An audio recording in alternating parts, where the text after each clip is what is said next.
Drew couldn't have explained it, but something about this photo op made him uneasy.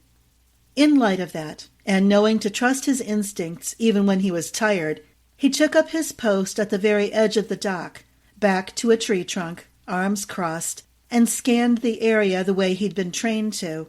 It was easy to spot the aged and overwhelmed little fisherman who was being heartily congratulated at the end of the dock. Gunner Fraser. Drew wondered if he'd be wearing nicer overalls this time next week, once he'd cashed his check. There were other people Drew recognized milling about the dock itself for the presentation of the check.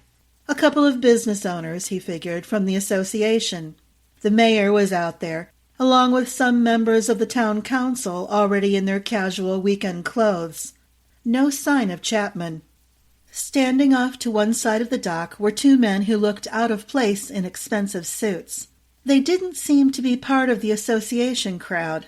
About 30 years or so, one of them blond and the other dark, they stood with their arms crossed. When Emily had moved down the dock, closer to the winner, both men's eyes had tracked her.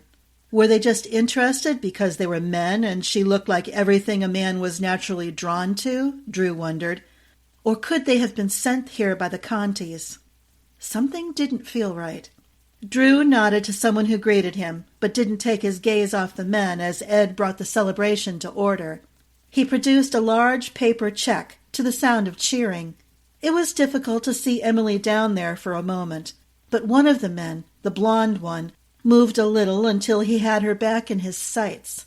Drew pushed away from the tree, ready to move.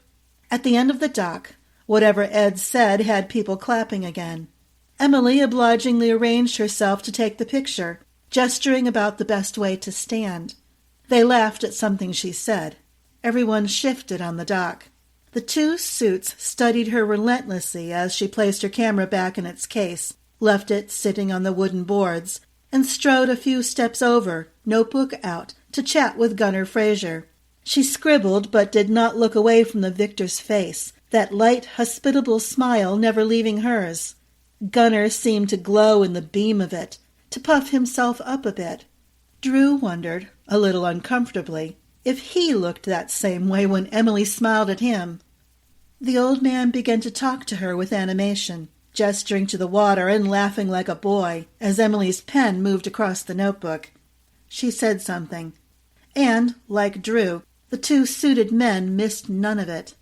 They were going to have a talk, Drew decided, one way or the other.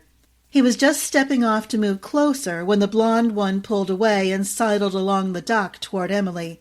Surely he wouldn't hurt her here, not with the crowd, Drew told himself, feeling adrenaline flush his system. Now he had to keep an eye on both men in two different spots. Emily looked up and saw the one who had moved toward her, who apparently said something to get her attention. Drew saw something like alarm flash across Emily's face, her eyes going wide, her face pale. He hardly knew he was moving toward the pier until he nearly knocked someone over, picking up speed still more when Emily tried to turn away, and the suited man reached out to snag her arm in a grip that she tried to break, but couldn't. With the other hand, the man reached into his jacket, as though going for a weapon.